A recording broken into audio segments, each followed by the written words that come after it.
Way back in 1991, our next guest was flinging it down the field at the skills competition. Look at that one. I think that was for the win, right? The bullseye for the win, 60 that was yards the down win. the field. Yeah, that was the win right there. There it is. Dan Marino. Nice shorts, too, by the way. Cash, you still wear those shorts in the summertime? They're Zubas. Yeah. Zubas. Remember the Zubas? The Zubas, yeah. The NFL quarterback club had Zubas everywhere. And and that was the quarterback challenge. It was in Hawaii, which was always a lot of fun. You take your family out there, get to throw the ball around a little bit, and yeah. So I won it all on that last throw. Sometimes you got to make a throw. That was the same year. That was when you beat Steve DeBerg on that throw, yes, I believe, yes, right? And yes. you had beat Steve DeBerg in the playoff game, I believe that year too. Right? Yeah, yeah. He had a rough month. How is Steve DeBerg even in that competition, though? No disrespect to Steve Berg, but he's not one of the best quarterbacks of the era, especially in '91. I know. So he was a member because he was I think because he played so long. You know, he was in it. Yeah. I got to catch a pass of Dan at quarterback challenges when I was there with my dad as a young kid. Before Dan would go out and do the competition, he would hey, Chris, get over there, and he'd throw me some lasers. Got to warm up, warm up a little bit, real quick. And I was like, I'm catching. I mean, screw Phil Sims. I'm catching. That's my man, Dan Marino. So how old was he the first time you encountered this guy? You got to tell me. I mean, it's 91. That was 11. 91. So 11 years old. Yeah. Okay. What was he like? Yeah, he was okay. I mean, I didn't know. He always used to ask my dad, though. I know when he was like, is he any good? Yeah. Can he throw it? Can he throw it? Yeah, You always say, yeah, he can sling it. Yeah. He can sling it. When you see all these guys now, you got Drew Brees throwing for 5,000 yards every other year. I mean, your record stood for years before Brees broke it. How many yards would you have in today's game with today's rules? So the best part about this is I don't have to prove it, so I'm going to say like 6,000, 60 touchdowns.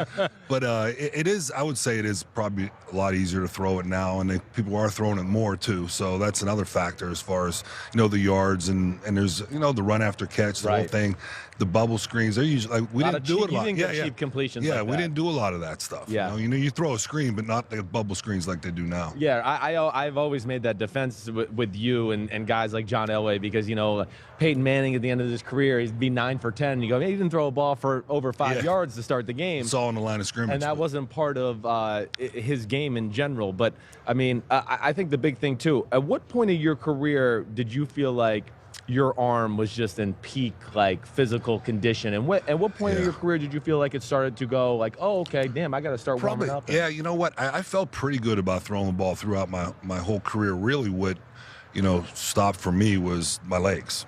Being able to get the drops I wanted, the timing in my drops. But my arm, even after I retired, I felt like I could still sling it around pretty good and throw it. And I think that's. You look at all the quarterbacks as time goes on, if they can keep their legs in shape, and I mean, Brady's only had really one bad injury, and Drew Brees has always been able to move around pretty good, and Aaron Rodgers, and as long as that's there, they're going to be able to throw the football around. Do you think it's like the quarterback rules? Do you ever look and go, man, I think I could have played 5 more years if they had all these rules to protect the quarterback at that point? There would have been some less hits, that's for sure. There's no doubt, and the rules have changed in that, and I can understand it. You want to try to keep your quarterbacks healthy because they're such a big part of the game, and as far as just the franchise, I mean that's the guy guy you're relying on each and every week, so you want to keep them healthy. I understand the rules part, but it is totally different. Yeah, we were talking earlier about the Patriots possibly getting to a point at some point coming up where they have to make a decision as to whether or not they're going to keep Tom Brady. Would Tom Brady play somewhere else? You had an opportunity to play in Minnesota after you were done in Miami. How close did you come to doing that? Pretty close. I did. I really thought about it. Also, I could have went to Pittsburgh too, and that would have been fun. That would have been something. Bill Cowher called me a couple days after I was a free agent, and so I thought about it, and I just think it was some of the health issues, some leaving, my kids going up there, changing schools, all that stuff. So, that was probably more of a factor. I probably could have played a couple more years.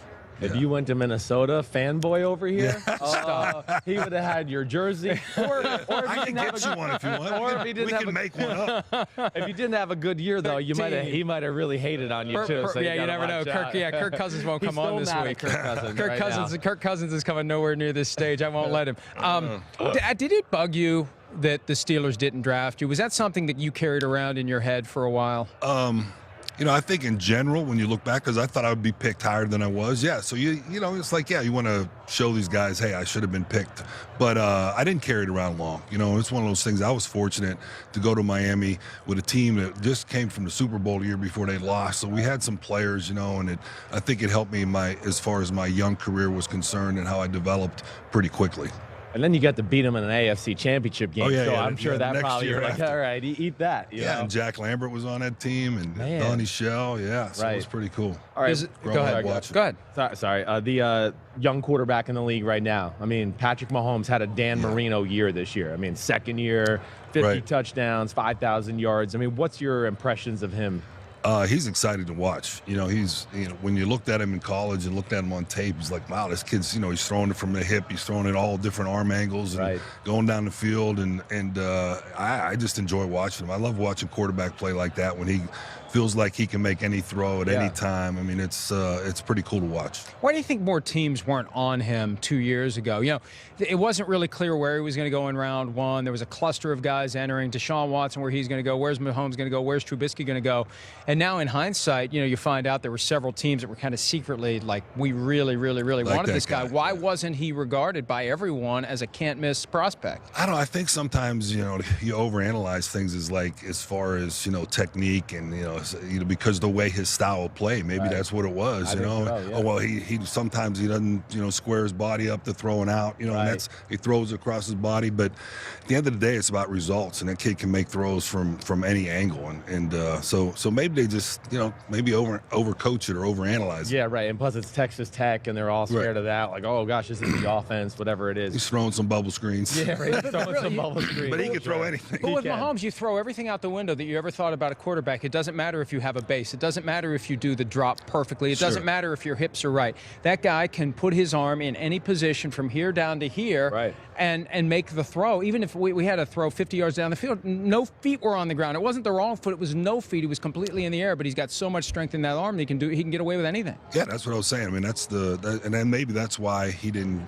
get the play as being a top 5 pick or something, but at the same time, it makes it work. When you think of when you think of great throwers of all time, who are the names that first come to your mind, like where you just go, just talking about the throwing aspect, because you are without a doubt one of the most gifted throwers, quickest releases, beautiful spiral. You want me to keep going? Yeah, keep going. I enjoy it, man. I mean, there was nothing like as a young kid watching you just sling the ball around. So I mean, to me, Elway was someone that always, can flat out throw it and throw it deep, make all the throws with velocity and accuracy. And Joe Montana didn't have the big arm, but man, he had the velocity and the accuracy and all that stuff. And I guess as a kid growing up, I mean, grew up as a Steeler fan, so Terry Bradshaw was a guy, and Joe Namath back in the day. Loved watching Joe play and his style of play. And Western PA guys. Yes.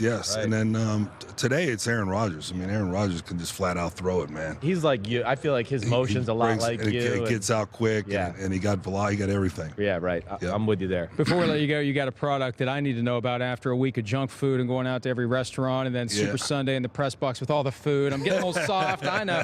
So tell me what I need to start on Monday. So first of all, it's NutriSystem, and I've been working with them for 13 years, and it's about men's dieting and NutriSystem for men. Actually, in the day after the Super Bowl, Monday, it's called Super Monday, is the biggest diet decision day for men during the year. So think about NutriSystem. I lost 22 pounds on it.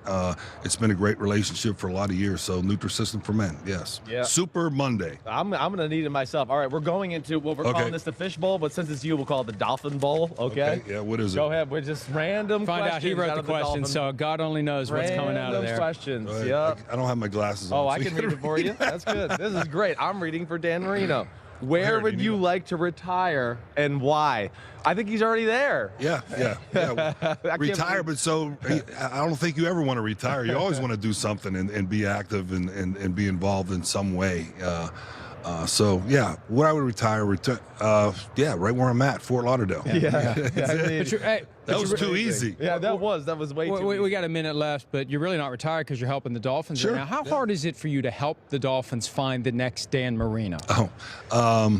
That's a tough question because I did have a lot of success there, and it's so important nowadays to have a guy that you can rely on each and every week. And Ryan's been our guy for a long time. We'll see where that goes with a new coach, and you don't know what that's going to be. But I feel. It was tough on him the past couple of years because of his injuries, because he was, really playing at a really high level there when he started to get hurt. Yeah. Well, Dan, we appreciate seeing you. As always, Appreciate we'll check out NutriSystem, and I mean it. There's going to be time for the man. You got it. Yeah. I always get in the rings discussion, right? And I always defend you because I hate that crap. And I go, Oh, and he does, too. Are we He going to say does. Phil Simms is better than Dan Marino because he's got a ring? And I say, He supposed to said say it's because your all the dad, time. man. It's your dad. But I just want you to know that. We gotta You're go. a man in my book, man. Hi, I'm Mike Tirico, and thanks for watching. Make sure to hit subscribe for the latest news and highlights from NBC Sports.